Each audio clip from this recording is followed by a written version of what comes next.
plaisir pour moi d'être avec vous dans ce nouveau numéro de votre magazine Les Succès d'Afrique. Êtes-vous prêts pour l'aventure? C'est parti!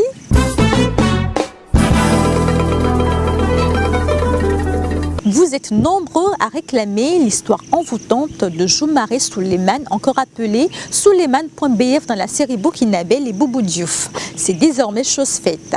Il nous fait des révélations. Suivez plutôt. Je m'appelle Soumaré Souleymane, alias Souleymane.bf. Je suis comédien, metteur en scène et puis le responsable de l'association culturelle Sirava. Pour vous dire la vérité, je n'ai jamais été à l'école française. Et je me débrouille en français parce que j'ai appris par l'État. C'est le théâtre qui m'a amené à parler le français, sinon je n'ai jamais été à l'école française. J'ai fait l'école coranique plutôt, l'école coranique. Donc quand ils m'ont confié le rôle de marabout, donc c'est comme si le réalisateur connaissait déjà mes compétences. Et donc tout de suite, c'était facile pour moi d'incarner ce rôle. Parce que depuis mon bas âge, j'ai fait l'école coranique. Bon, il y en a qui prennent ça bien, il y en a qui prennent ça mal. Et bon, tu vois, dans chaque religion, il y a toujours des fanatiques. Il y en a qui sont exigeants, qui voient que je suis en train de dénigrer les marabouts. Mais il y en a qui trouvent que c'est tout à fait normal. J'incarne le vrai visage des marabouts, donc ça ne pose aucun problème. Et surtout, bon, moi, je n'étais pas comme on a l'habitude de voir les marabouts. Les marabouts traditionnels, ils consultent avec des courriers, avec des sables, mais pour moi, je consulte avec l'ordinateur. Et donc, il y a des gens qui voient ça extraordinaire. Les séries africaines, je trouve que c'est bien parce que ça relate nos réalités. Donc ça fait que c'est les problèmes que nous vivons quotidiennement. Généralement, c'est ça qu'on voit dans les séries africaines. Et donc, ça critique les différentes situations que nous rencontrons. Et donc, je suis très très content par rapport à ça. Parce que ça éduque, ça sensibilise. Mais nous avons des difficultés aussi qui ne finissent pas, les moyens.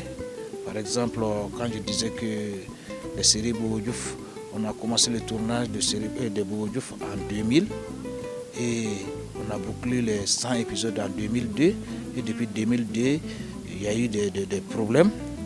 Mais le problème là, il y avait des problèmes de financement également qui étaient dedans. Je sais qu'en Afrique, on a des problèmes de financement pour réaliser des films, des séries. Sinon, il y a des idées, il y a des bons réalisateurs qui sont là, on peut bien faire. Mais c'est les moyens qui font souvent défaut. Je vous invite à suivre à présent le condensé de l'actualité de l'Afrique émergente avec notre revue de presse. La revue de presse de cette semaine démarre avec le projet de création d'une société de fabrication de chocolat en Côte d'Ivoire, premier pays producteur de cacao sur le plan mondial. Selon le portail d'information ouest-africain Wayeno.net, le jeune gestionnaire de banque Alex Emmanuel a quitté son emploi pour créer son entreprise en 2010 et il collectionne déjà les trophées. Alex est super lauréat 2015 du prix Alassane Ouattara du jeune entrepreneur, champion de Côte d'Ivoire de chocolat-pâtisserie, vice-champion des chocolatiers d'Afrique en 2014, jeune talent inventeur 2014 de la francophonie. De son côté, le site Africa Top Success précise que le chocolat est déjà produit en Afrique avec des méthodes artisanales au Togo et au Congo. Le prochain défi de ces jeunes structures de production de chocolat qui voient le jour en Afrique est double. Trouver du financement pour industrialiser la production et inciter les populations africaines à consommer local, explique le portail ouest-africain. Au Mali, l'activiste Aminata Dramane Traoré fait parler d'elle depuis qu'elle a exprimé son intention de succéder à Ban Ki-moon, actuel secrétaire général de l'ONU. L'ONU, semble-t-il, est à la recherche d'une femme pour succéder à Ban Ki-moon. Je n'ai peut-être pas la tête de l'emploi, mais je m'invite dans ce débat, a écrit africaRDV.com, citant l'ancienne ministre de la Culture malienne. Le portail d'information basé à Lomé précise qu'Aminata Dramane Traoré pourrait être la première femme africaine à occuper ce poste si elle parvenait à se faire élire. Presse Afrique de son côté annonce les couleurs que prendra le mandat de la Malienne à la tête de l'Organisation des Nations Unies. Aminata Traoré se prépare à combattre ce qu'elle appelle les complots et mainmises des grandes puissances sur l'Organisation internationale mondiale. Dernier sujet de la revue de presse de cette semaine, l'organisation au Togo de la première édition de la foire Made in Togo. Selon le site AfriPresse, la nouvelle fête foraine que prépare le Centre togolais des expositions et foires vise à promouvoir les produits manufacturés au Togo et à vendre la destination Lomé aux 4 coins du monde. Selon le site alomé.com, la foire Made in Togo a été officiellement lancée le 9 juin et se tiendra du 22 juillet au 2 août 2016. Le portail d'information précise que Lomé abritera également la 18e édition de la foire internationale de Lomé ainsi que la toute première édition du Salon international des cosmétiques et de la beauté.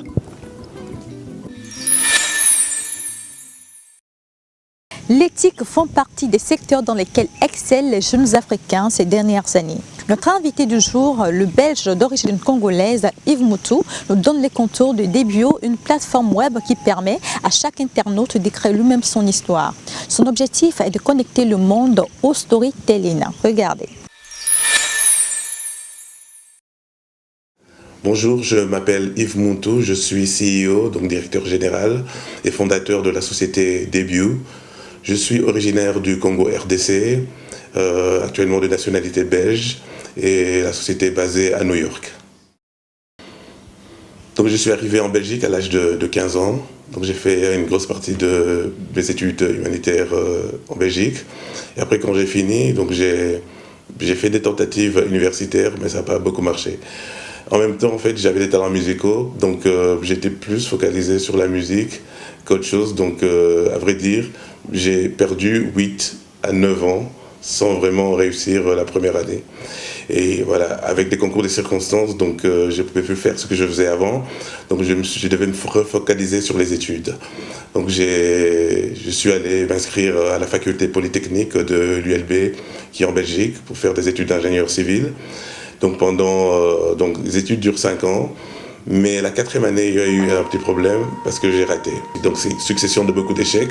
Jusqu'à ce qu'à un moment donné, je me dis, voilà, il est peut-être temps que je trouve un job parce que mes amis avaient déjà plusieurs années de carrière et moi, j'étais plutôt dans des startups, mais ça ne marchait pas. Je commence à envoyer des CV par-ci par-là, mais un jour, voilà, j'étais assis, une inspiration m'est venue de recréer encore une plateforme dans le domaine musical. Donc je me suis concentré et j'ai eu un angle d'attaque spécifique pour faire bref. Donc c'était basé sur un concept de Song Pages qu'on appelait Song Pages. Donc c'est là que j'ai créé la société Debut. Debut vient du verbe to debut en anglais, donc commencer. Donc nous voulons faire de Debut en fait la porte d'entrée dans Internet. Donc si quelqu'un veut lancer quelque chose, qui pense Debut. Donc commencer sur Debut. Donc je vais lancer un single ou un album, voilà, Debut en Debut. Lancer n'importe quel produit, n'importe quel service sur Debut. Voilà. Faire de Debut vraiment l'alpha de l'internet. Et après, et donc on est assez ouvert aux autres plateformes. Donc de là, maintenant partager sur les autres sites ou les autres plateformes. Donc lorsque vous arrivez sur Debut, premièrement, vous avez un profil comme dans toute plateforme actuelle de socialisation. Et après, vous pouvez créer autant de Song Pages que vous voulez. Une Song Pages, en fait, c'est un univers que vous créez autour d'une chanson. Vous avez un modèle qui est très particulier, parce que nous avons fait des études et nous avons remarqué que le modèle, la musique, l'industrie de la musique a changé. Nous sommes dans ce que nous appelons Single Song Economy, l'économie basée sur une chanson. Maintenant, comment est-ce que vous allez générer de l'argent ? Premièrement, pour générer de l'argent, il faut du public. Debut ne veut pas être la plateforme qui s'accapare de tout. Vous avez déjà à la base vos fans ailleurs. Ok ? En tant qu'artiste, je prends un artiste lambda qui a déjà une partie de sa base de fans ailleurs. Donc Debut, c'est comme si voilà, on ouvrait une plateforme de téléchargement, de streaming parallèle ou en concurrence avec ce qui existe déjà, pour ne pas citer leur nom. Et là, c'est déjà l'artiste de rediriger ses fans vers là où se trouve la musique, où il estime qu'il gagnerait plus. Mais en parallèle, comme c'est une plateforme qui est globale et générale, nous allons amener vers vous d'autres fans également qui sont attirés déjà par d'autres types de profils vers vous. Deuxièmement, nous misons beaucoup sur la transparence, parce que c'est très important le mode de rémunération. Si vous allez dans les autres plateformes actuelles, le mode de rémunération est très opaque. Je vais essayer d'être un peu plus clair, j'espère que les personnes comprendront. Lorsque je suis un artiste, il y a plusieurs types de droits, ou on appelle ça des royautés, des royalties que je peux toucher. Donc c'est les gains, c'est ça le salaire d'un musicien. Donc si je suis moi-même mon propre label, donc je toucherai les droits qui sont liés à l'enregistrement, au master de mes produits. Donc en anglais on dit recording royalties. Ça m'appartient. Si j'ai signé auprès d'un label, c'est le label qui gère ça. Donc ça, c'est le premier truc. Le deuxième, c'est tout ce qui est lié au droit d'auteur, à tout ce qui est à la publication. Donc les morceaux, si je suis compositeur, mes morceaux sont joués, j'ai droit également à toucher des droits d'auteur là-dessus. Donc début à créer un système de transparence pour permettre aux artistes, à toutes les personnes qui ont participé à l'élaboration de la chanson, de savoir en temps réel combien est-ce que je suis en train de gagner, même si ce n'est pas à moi que c'est versé, où va l'argent, à tel moment, est-ce que l'argent a été payé aux gens qui me doivent l'argent ou pas. On est déjà en collaboration avec certains artistes togolais, par exemple Omar By, donc nous l'accompagnons dans la création de ces song pages, et voilà, ce sont des exemples concrets qui vont aider les jeunes Togolais à voir concrètement ce que Début fait, et il vous expliquera lui-même aussi comment est-ce que l'argent est généré, est-ce qu'il les touche ou pas. Et voilà, on est pragmatique, on espère que voilà, par des témoignages concrets, les jeunes vont vite adhérer et voilà, porter maintenant cet art qui est la musique du Togo, mais au travers l'Afrique et le monde. Nous allons toujours être derrière ce que les gens font. Donc notre succès sera conditionné par le succès des gens et leurs actions concrètes. Donc je suis dans la musique, Début va vous pousser, vous donner les outils nécessaires pour que vous réussissiez. Si vous réussissez, nous réussissons. L'Afrique, on l'appelle berceau de l'humanité. Mais si nous regardons dans beaucoup de domaines, elle est absente dans, si je veux dire, dans les tables de discussion ou dans le paysage. Parce que, selon moi, nous n'avons pas pu, en tant qu'Africains, se procurer et contrôler notre propre histoire et la raconter de la manière à influencer. Donc, l'Afrique va avoir un rôle important dans notre stratégie, parce que nous, en tant que fondateur déjà comme visionnaire, je crois beaucoup à l'intelligence universelle. Donc nous devons donner la chance à tout le monde pour que l'humanité aille encore le plus loin possible dans le développement. Je pense qu'il y a certaines choses qui ne pourront être découvertes que par les Africains. Donc je pense que l'intelligence a été un peu répartie d'une manière équitable. Certains ont eu la chance de développer et d'arriver à des résultats, mais il faut que l'Afrique également ait cette opportunité. Donc pour nous, l'Afrique a vraiment une place très importante dans notre stratégie de développement. Place maintenant à la rubrique Agenda. Les députés togolais ont adopté mardi 14 juin 2016 la loi relative au statut des artistes, personnes physiques ou morales.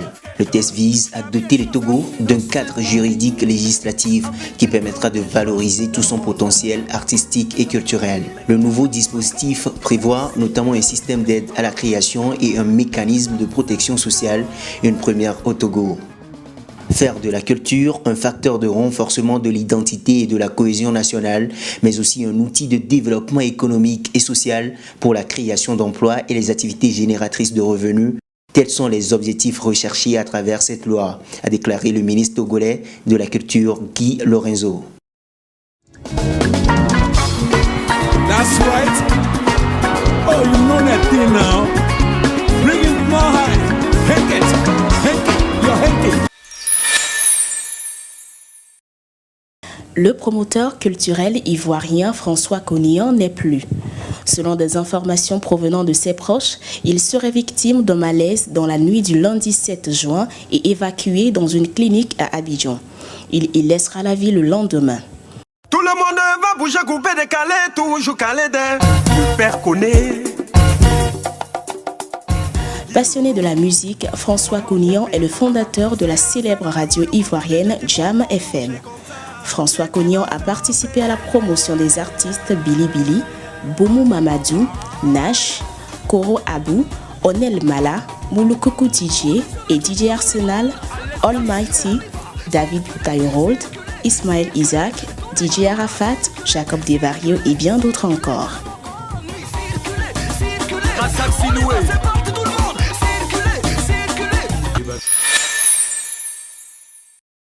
C'est la fin de ce numéro de votre magazine Les Succès d'Afrique. Je vous donne rendez-vous dans 2 semaines à même chaîne et même heure. Je vous rappelle que l'émission est rediffusée les mardis à 10h30 et les samedis à 15h30. D'ici là, prenez soin de vous. Bye!